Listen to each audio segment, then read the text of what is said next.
Hello, everyone. I'm Jenny, and I've been attending Church of Southland Chino since graduating from college last year. Today, I want to share about the gentle voice of the Holy Spirit that has led me through this post-grad season. At the end of my senior year in college, there was a song that particularly touched my heart called Your Love Endures. The lyrics say, "All I know is this, your love endures, through every change, it will remain." I belted this song at our campus ministry's last praise night as my confession to God before heading into the season of the unknown.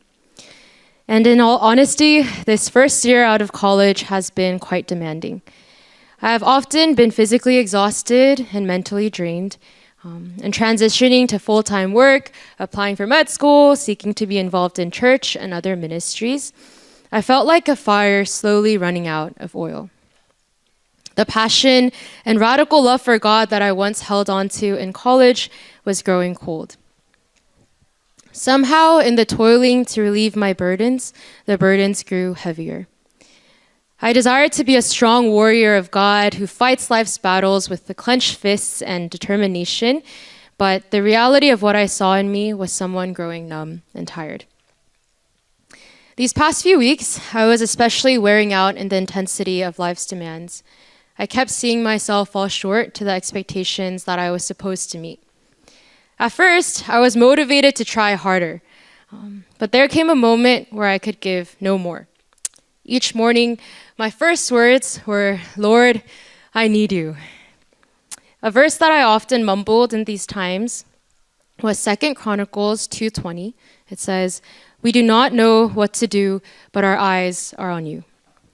2 weeks ago, after the Friday service ended at Lighthouse Ministry, I was walking down the hallway when I saw that Friday night prayer was still ongoing. In curiosity, I ventured into the main sanctuary where people were receiving prayer. After being encouraged to go up, I went up for prayer at the tail end of the night. As I received prayer, I felt the presence of the Holy Spirit, and a statement that PR shared struck my heart. He said, "Jenny, God is strong, and you don't have to be strong with him." For some reason, this left me speechless. You don't have to be strong with him. These words unveiled my internal striving to be firm and capable, yet instead of clenching my fists to tackle life's battles, what I was called to do was release my hands and surrender before the feet of Jesus. It was similar to a prayer I received back in January for EG. She shared, "For my gripped hands before the cross to be released and become a cup that receives from the Lord to let it flow through me." What I've come to learn is that more than a determined heart, God desires for me to fully surrender to him. More than the readiness to fight, he desires the humility to be still and follow his lead.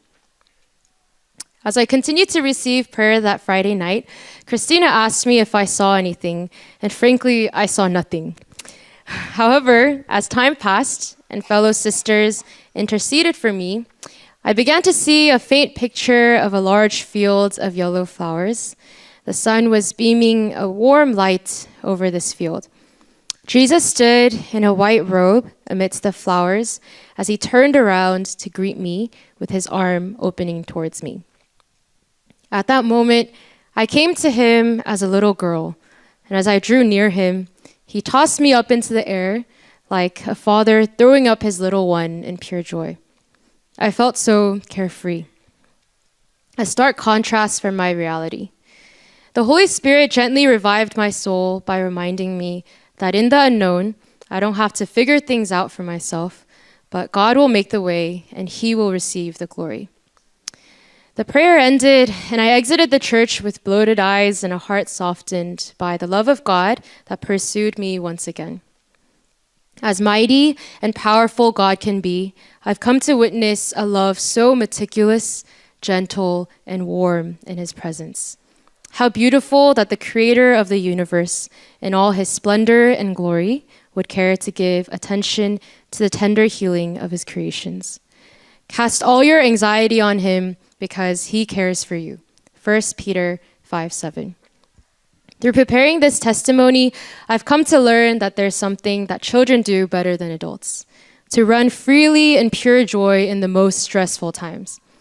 Perhaps their freedom comes from trusting that everything will indeed be okay as long as they're with their parents. In many aspects, I am still walking in the unknown and life feels intense. However, when I recall moments like these where the Holy Spirit revealed God's love for me in powerful ways, I again come to surrender and rest in my Father's arms. Thank you.